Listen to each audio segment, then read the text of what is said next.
I never really played when I was a kid.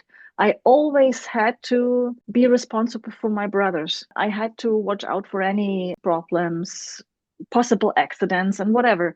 So, this is something I still work on because I am not really enjoying going to the playground with my son. Because for me, it's feeling like a waste of time. And I was screaming at my son, at my partner, at work. Hi, and welcome to the Zen Superman podcast. Today is another interview episode with one of the brave moms who stopped yelling at her 6-year-old son, stopped yelling at her partner, and screaming and being impolite at work. And in just 4 months, she turned it all around. So, how come no parenting techniques and some previous coaching and reading books about inner child that didn't help her? What is it that she did differently? Where is she now? And how come that she's so confident in knowing that not only she stopped giving her yelling to her son, but she already has a proof of how much her son healed as well. Just you wait, this story almost made me cry. So you're in it for a treat. Come and meet Ines with me.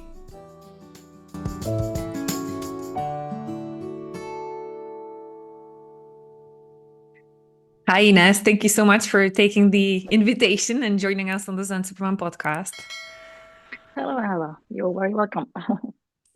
I always admire all the moms who are courageous enough and who feel like so inspired enough to share their story. So thank you so much for that in advance. Because You're welcome. your story, and you made me grin, and I just told you before we started recording as I was preparing and rereading some of your last emails that you sent to me, like you made my smile so wild, so wide. So I was so happy to share your story. So just to give like a little introduction, so Ines, you joined the Zen Superman program in mid last year, so 2024. After 4 months, you were ready to fly solo, as we call it. You didn't need any more support. And here we are meeting 2 months later, about 2 months later, that you've been Yeah. by yourself, hopefully practicing what you learned. And we are going to get into that. But this is going to be a fantastic story because I'm getting also lots of questions from moms like, okay, like, how quickly are you helping and what happens next? And am I going to go back to yelling or anything? So I'm really curious to hear how it all progressed since then. But let's start at the beginning. So, would you give us like a quick intro about who you are, the family setup and situation, and what was going on? Why did you feel like you needed help? Um, yeah, of course. Hello to everyone, and thank you for the opportunity to share my story.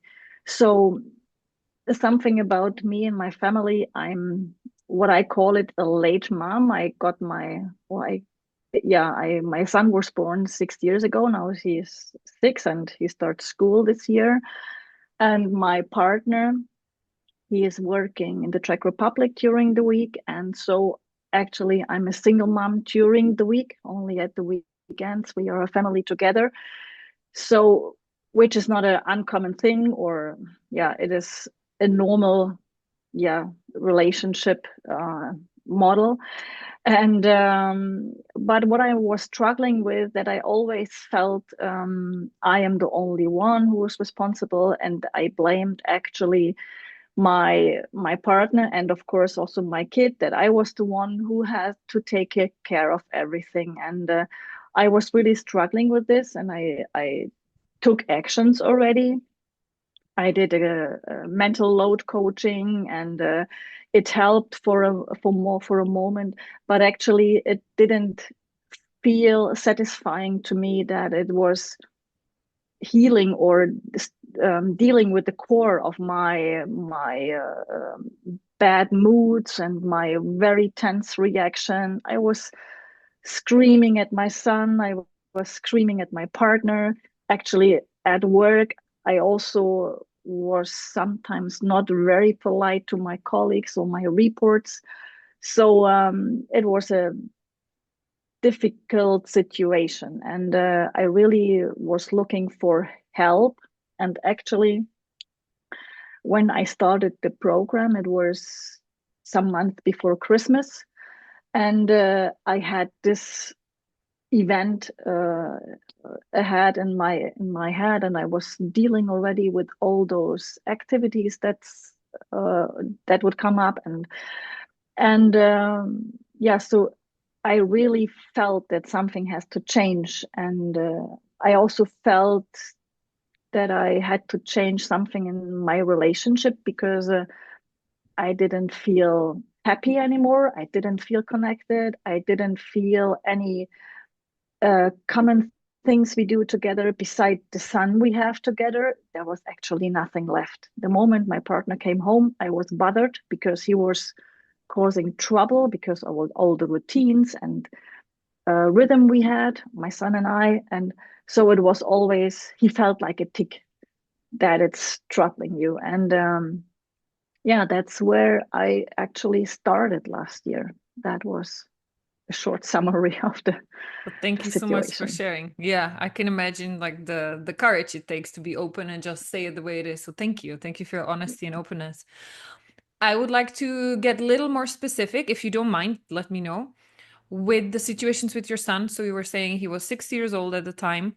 What were the situations that were making you like the most triggered? And then what was your reaction? Um, I felt that when I was talking to him and asking him for cooperation, that he, of course, didn't cooperate because, yeah, actually, I always felt that he is not listening, that he can't hear me, that he is just doing to hurt me or to trouble me, and that it was done on purpose and not just out of his way he is being. And so we had lots of stress situations when it was bad time to brush the teeth and yeah, switch off the TV show we were watching. Usually we were watching Sandman in the evening, and then it's time for going to bed. Or then he was asking and requesting, "Oh, mommy, can we read a book?" And it was already so late, and I said, "Oh, come on, we have to get up early in the morning," and he didn't accept that. And of course, it's a developing phase with 6 years old, and he was trying how far I can set or bend my boundaries. And of course, it was depending on the day, how I felt, how my energy level was, how I could deal with all these emotions. And there were also struggles in the morning because I'm on the Facebook group. Last time there was a post about how do you deal with time pressure, and when the kids in the morning don't cooperate, just get your jacket on. And then it was not so long ago, he wanted to wear sandals in the morning, and it was pretty fresh and cold, and the grass was wet. And I said, "Oh, of course you can try. Just go and try, and then you will see you have wet socks, and then you maybe change your decision or adjust." So it was, now I can deal with it, but it was the time it was horrible. Then to just to go and be in time. And me as a German, how I grew up, the German is always in time. They are never late. And even when I'm together with my parents, my dad is really making pressure that we have to be in time. And this is also something I overtook from my childhood. And of course, I was shown like this, and my parents were my role models. So yeah, it was an important thing. And um, yeah, now I'm dealing with it. That I said, okay, what can be the worst thing that could happen when we are not in time? Actually, nothing. So I just dealt with it, and of course, I have it still in mind that we have to be there at a certain time, but I have now a different way to deal with it. And I catch my son just to cooperate. And to come back to that example with the teeth brushing in the evening, I mean, now he is old enough and I can ask him, it is on you. If you want to brush your teeth, it's fine. But if you don't want to wash your teeth, then I explain what's gonna happen. And that your teeth will, yeah, when they are not clean, that there are those little, we always say pig man, we will destroy your teeth, and it is on you if you want to brush your teeth or not. And this is now what what you were always saying with the natural boundaries and things and consequences. And I was struggling with this. How can I set natural consequences? And this was just seeing the reason and what it will cause when you are not doing it. And this is what I'm trying to explain my son more and more. And of course, with 6 years, he can already make the decision and follow my steps. And so it was helping. And now we have no problems with teeth brushing anymore. He is doing it and he's having fun. And he is telling me, Mommy, you haven't brushed your teeth yet. We have to go. Otherwise, the pigments are coming. And I say, Yes, you are right. So, yeah, So that's cute. how it works now. Excellent. Well, congratulations.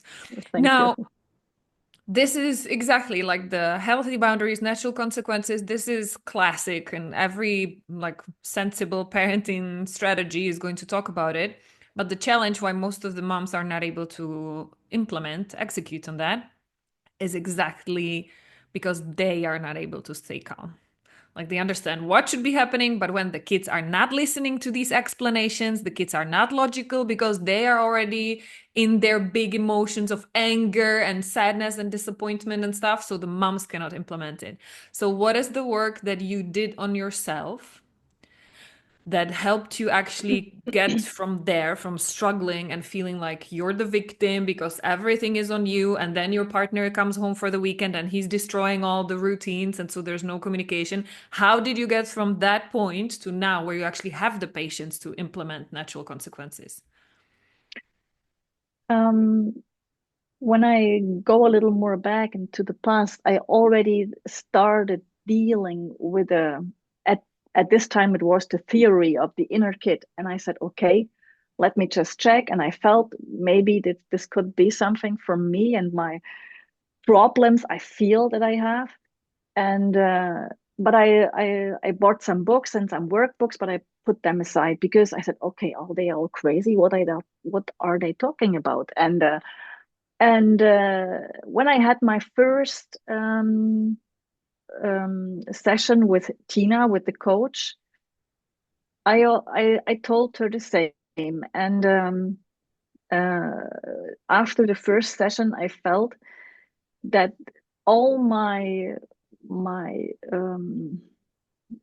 big emotions myself, or when I get angry, or when I'm screaming, and when I'm impatient, and all these reactions, that it has to do something with my inner child, inner kid, and that all those settings and patterns were set when I was a kid. And then I came back to the book and I said, okay, she is not wrong with what she was writing and telling us there. So I started more and more connecting to my inner kid, to deal with it, to work with it, and to connect with it. And um, of course, right now I am not running around and always feel like this. But in situations, I have the time and I have the moment, and I feel okay. There is coming a wave, or it's catching me. Then I have the ability to see it, to react in advance, and then I can just yeah, get in or see the situation like a from a helicopter perspective, and see, okay, this is me, and I am not the little kid anymore. I am an adult now, and I have the ability to control the situation as an adult, and not like a 4 or 5 year old kid, what I was doing before. And of course, my son is an expert to trigger me, and he knows exactly which button he has to press to catch me. But right now, I really have the choice, and I have the tools to react like an adult and to calm down. And what I'm doing also afterwards is, when there was a situation and it slipped, of course it happens, and when I was mean to my son, or when I said something that wasn't nice, and I can, or I was able to say sorry already before. But um, now I can also say sorry to myself and have compassion for myself, because I understand where it came from or what was the reason, and that it's not my son who is responsible for. And I'm telling this um, latest when we go to bed in the evening, when we had a tough day, and then we are talking about, we are dealing with the situation. And then I have a little routine with him. I had already before, but now it is more intense, because he started telling me already on his own what he is grateful for during the day, and what he had the most fun with during the day. So he started telling me even situations when we were sort of disconnected and we were angry, or he was angry or whatever. He is telling me that he's grateful for that we are still together now, that we are in bed, that we is everything is quiet, or that he is grateful for other things we have done together. And um, once, just to also to see the connection to my parents. My parents never told me really I love you. I can't really remember that they said it to me. And my son and I, we are telling each other more than once per day that we love each other, and that, yeah, we are grateful for things. And Raphael was telling my mom, Omi, I love you. And usually my mom answered, hmm. There was nothing more, only hmm. And some weeks ago, or I don't know, I can't remember exactly. It was a Sunday, it was lunchtime, and usually we have lunches together on Sundays. And he said, Oma, I love you. And my mom said, Yes, I love you too. And I said, oh my, I start crying already. It was such a big breakthrough also for my mom to tell him that she loves him. And it was just like telling me, and I'm sorry.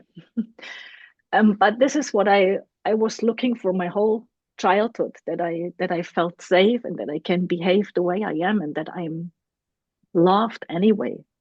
And this is what I'm so grateful for, that even that all those adjustments or changes or improvements I did, they are also affecting my parents and all my surroundings. This is incredible. And how amazing is that indeed? And this Yeah. is all you're doing.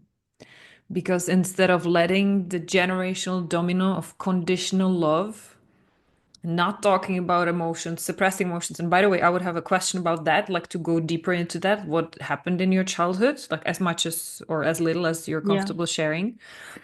But what you did basically, you stopped that generational domino of people avoiding negative emotions, punishing kids for having any emotions, not telling them they love them, and like very conditional love. That domino was falling from one parent's generation to the kids. And what you did, you put yourself in the middle. You had the courage to say, nope, it stops with me, so that my son is not affected and he grows up feeling loved unconditionally. And what happened now, not only that helped, not only your son is growing up feeling safe to be himself, feeling safe around you and your emotions, but he's now having the reverse effect on the generation before. So this is wow, this is fantastic. And while just talking to all the moms who will be listening or watching us, while I cannot make any promises about how this method would work for you in your specific situation, because if we never met, I have no idea what happened in your childhood.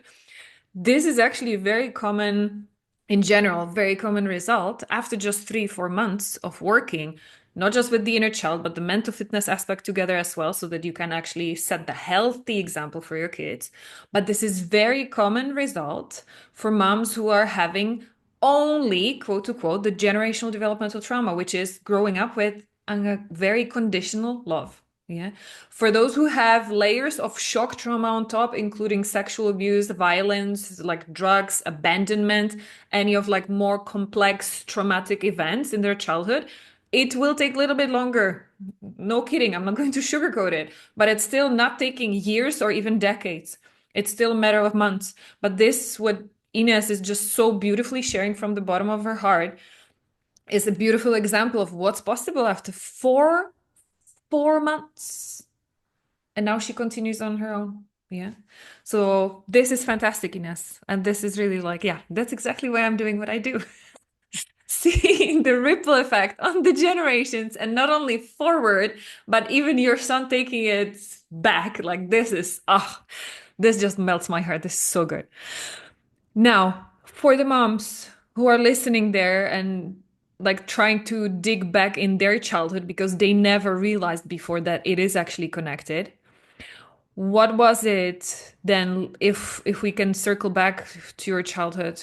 You mentioned your mom never said she loved you. What else was happening in your childhood that you actually realized it's directly linked with your inability to handle your emotions, the stress, and like you mentioned already, the stress about time because that was part of the German culture. But what else was there in the childhood that you realized is directly linked? Um, I am the middle kid. I have an older and a younger brother. And actually, we still have, or we had always a good relationship, and we are still really stick together. As I can rely on them or both of them. But I always felt, and I still do a little. I mean, they are old enough. They are standing in their lives. They have their own families, and but I still feel that I have to have an eye on them. That's how I grew up. That always when we were on holiday or visited somebody or whatever, I was always responsible. Ines, why haven't you taken care of them? Or why haven't you watched about it? I said, why always me? And my mom, she was always telling a story that about me and being a girl. And those boys, they were always, I wouldn't say naughty, but yeah, they were boys. And I was the little girl with a white socks, and when I came home I had still white socks. I wasn't dirty, I wasn't stretched. I looked always like a nice fine girl in the dresses, and actually I hated it because um now when I think about it and dive deep more in this, um that actually I never really played when I was a kid. I always had to be responsible for my brothers, and I had to watch out for any yeah, complications, problems, possible accidents, and whatever. So, and actually I'm still, this is something I still work on because I am not really enjoying going to the playground with my son, or I'm not really enjoying just to sit down and play with, yeah, the Legos he's have or whatever. So because for me it's feeling like a waste of time, and I cannot really enjoy it. I don't see any yeah, reason behind. But when I see the connection, I have never learned, and what I was never allowed to play and to rest and to just enjoy myself. And we have moments, my son and I, right now that I'm knowing it, and that also want to come back home with dirty socks and dirt in my face and everything, that I just let it happen. That I'd sit down and I said, okay, don't worry about how the kitchen looks like, or don't worry about, yeah, the garden or whatever.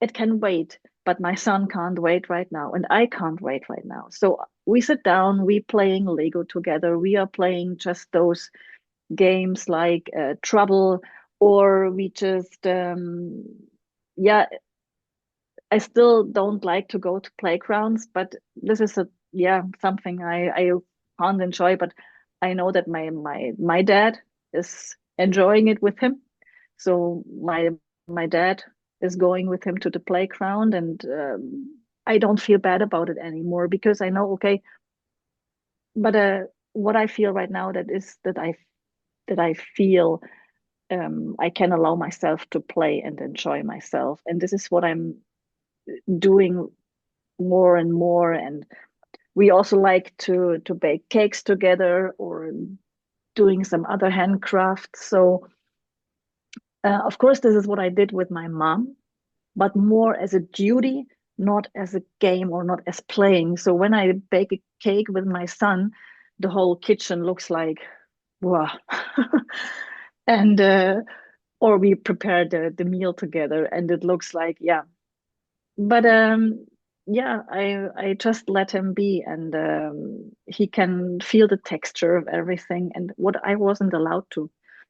And yeah, so this is how I grew up and how it is still affecting me. And of course, um, I see the kitchen after we are baking or making something to eat.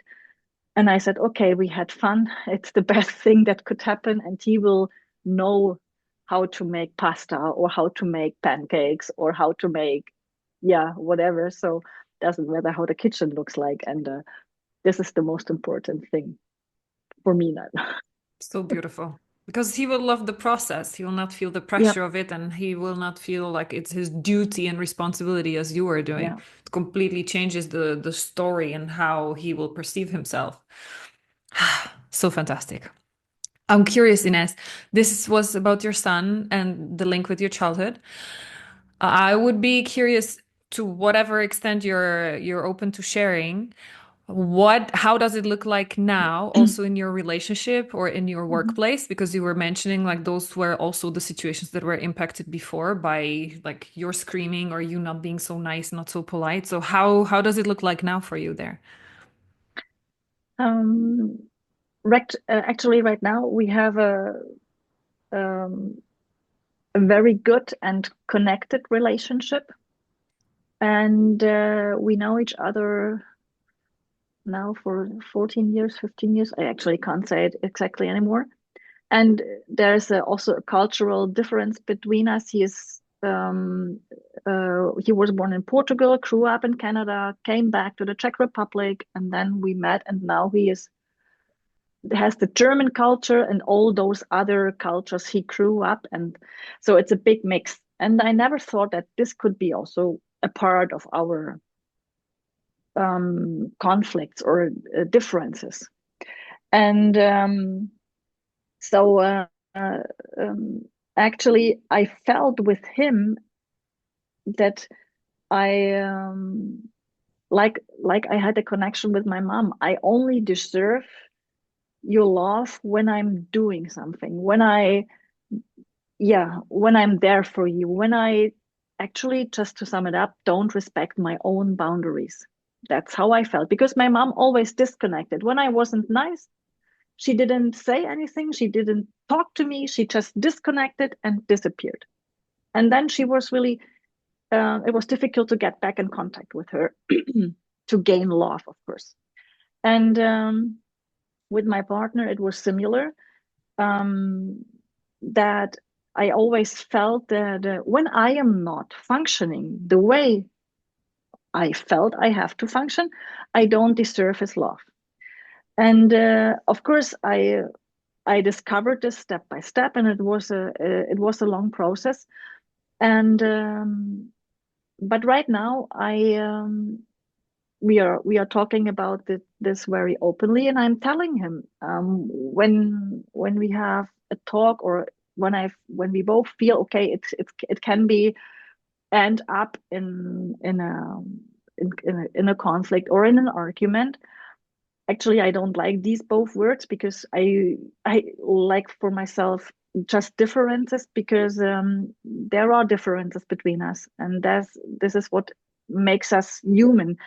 And um, so I'm able to stop at a certain point or tell him exactly, okay, you have stepped my boundaries, you didn't respect them, so I will just step out and go. And I am able now to to keep this situation. Of course, it is really hard work just in this moment for myself. Okay, he has his opinion, I have my opinion. there will be a way to find a compromise or to get back together. But now I am not able to, and he is not respecting my boundaries. And it was a long way, but now we are more, I wouldn't say, or I can't say if this is the right word, harmonic between each other. So there is harmony, yes, but not like always the pink clouds or whatever. It is just a real life, and we are dealing with the differences. But that I feel the disconnection and this begging for love, I don't feel anymore. I can be more myself. I am more myself, and I'm telling him exactly, hey, stop, these are my boundaries. And I have to think about it, how far I can bend them now, or what I am willing or able to yeah, to allow. And so I think this is the big one of the biggest wins beside the wins with my son that I am really grateful for, because actually I was thinking of breaking up and be a real single mom. And this is one of my yeah, people say strength, but I don't know. It is that I have a strong will, and this was leading me through all this, that I want to change, or I want to break this um, childhood thing, I trauma I was carrying all the time with me, just to yeah, let it go. And it is still there, of course, but now that I yeah, know how to deal with and what tools I have to react calm, then it's much easier. Exactly. And you're able to stop it before it escalates, Yeah, both with your yeah, son and with your partner. You yeah, can feel the emotions. You understand that there is nothing wrong with the emotions themselves. yeah, They will always be there. And that's also then permission for your son to feel safe to yeah, have all the emotions.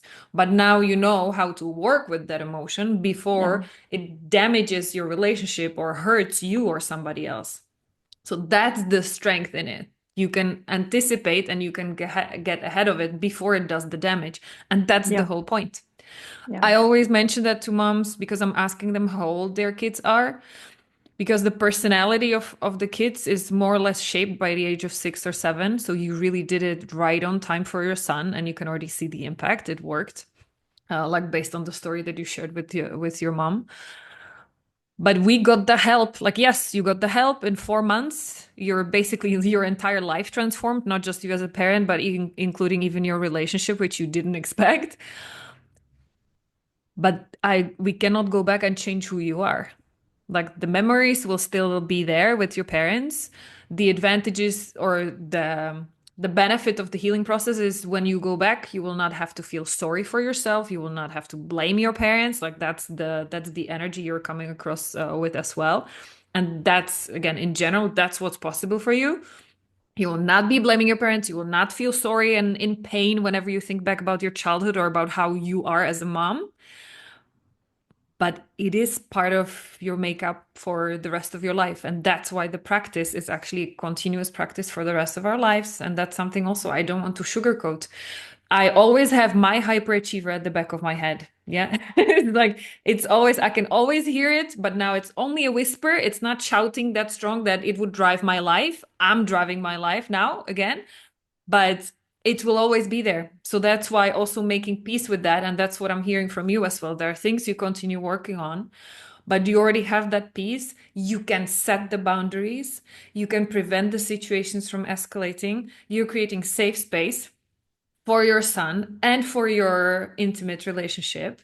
So this is why those are all fantastic wins. And that's why you can be so proud of yourself, Ines. And I'm so happy that you're sharing this as like a real raw sharing, like not just the unicorns and rainbows, exactly pink clouds as you're saying, but like that's how it is. And that's what for most of the moms, if they could get here, that would be like freaking dream come true. Being able to anticipate and repair the relationships and see the reverse impact and see the healing on their kids coming back to them. So congratulations. You can thank be you. absolutely like so proud of yourself. And I'm so thankful, so grateful that you had all of that courage to come and share here your story with anybody who is open to listening and to hearing it. So thank you so much. Is there anything else, like last open question, totally up to you? Is there anything else you feel like it's important to share that I didn't ask you about or you didn't mention? Anything that you feel like would have helped the younger version of you, like getting through this better? Or anything you felt like you needed to hear and nobody told you, and now you're like, I would shout it from the rooftops for anybody who would listen. Anything like that?